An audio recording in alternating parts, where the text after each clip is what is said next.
Gombak merupakan salah satu daerah yang paling pesat berkembang dan membangun.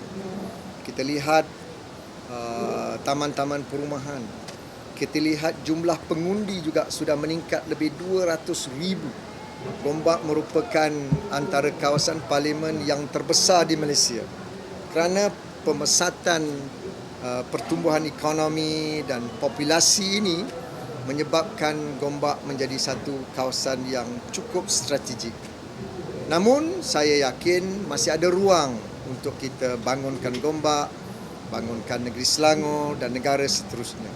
Dan saya percaya dengan usaha-usaha yang kita jalankan ini, rakyat dapat nikmat daripada limpahan ekonomi dan juga pertumbuhan yang cukup membanggakan ini.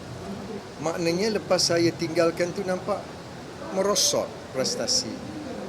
Jadi tanggungjawab saya mahu mengekalkan kecemerlangan Selangor itu supaya Selangor akan terus membangun, memberikan manfaat kepada semua rakyat Selangor dan kita dapat menjalin satu kerjasama yang baik di antara kerajaan negeri dan kerajaan persekutuan. Kerana hubungan kerjasama yang baik ini akan memberi manfaat kepada rakyat keseluruhan. Saya di mana pun boleh. Kita kalau benih yang subur ini dicampak ke laut menjadi pulau, dicampak ke darat menjadi gunung. Itulah pepatah orang Melayu. Kita semua ni kena jadi benih yang subur. Saya serahkan balik kepada rakyat. Kalau ada pihak yang degil, yang tidak mahu memahami dan merasai denyutan nadi rakyat, biarlah rakyat hukum mereka. Mengapa terlalu degil ataupun angkuh untuk tunduk kepada aspirasi rakyat? Tidak pun sukar, kerana kita telah berbincang dan memutuskan ini adalah masa untuk memberi tumpuan kepada pemulihan ekonomi. Walaupun angka dan statistik yang saya cerahkan tadi nampak baik dan ke arah pertumbuhan yang lebih baik, tetapi saya percaya kita memerlukan sedikit masa lagi supaya peluang-peluang pekerjaan ini dapat ditingkatkan, aliran tunai peniaga-peniaga kecil termasuk Makcik Kiah dan Pak Saleh itu dapat terus diperkukuhkan, syarikat-syarikat tempatan dapat peluang-peluang baru. Jadi tak perlu tergesa-gesa. Dan yang keduanya, kita sedia maklum kemungkinan banjir besar itu adalah real berdasarkan statistik dan data daripada Jabatan Meteorologi. Dan ini harus kita beri perhatian.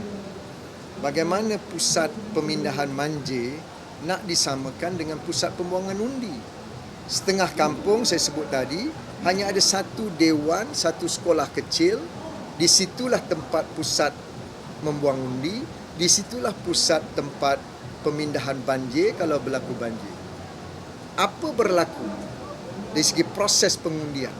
Sekiranya banjir besar ataupun hujan yang lebat menyebabkan jembatan putus, jalan rosak, rumah banjir, maka hak rakyat untuk mengundi itu dinafikan. Sudah tentulah ini bertentangan dengan perlembagaan negara. Kita mesti memastikan setiap rakyat itu diberikan peluang dan ruang yang selesa untuk menentukan masa depan negara. Tetapi seperti kenyataan saya sebut sebelum ini, ada pihak yang tidak mahu peratusan keluar mengundi tinggi kerana peratusan keluar mengundi yang rendah, mereka berandaian akan berpihak kepada mereka. Sebab itu saya mengajak semua pengundi supaya melaksanakan tanggungjawab ini dengan berani dan bertanggungjawab, kerana keputusan yang kita buat ini akan memberi kesan kepada masa depan kita dan masa depan anak dan generasi yang akan datang. Kalau kita mahu sebuah kerajaan yang kuat, yang stabil, yang bersih, pemimpin yang berintegriti, yang tidak rasuah, maka kita kena keluar beramai-ramai membuat keputusan supaya masa depan kita dan generasi kita terjamin dan negara kita makmur, insya-Allah.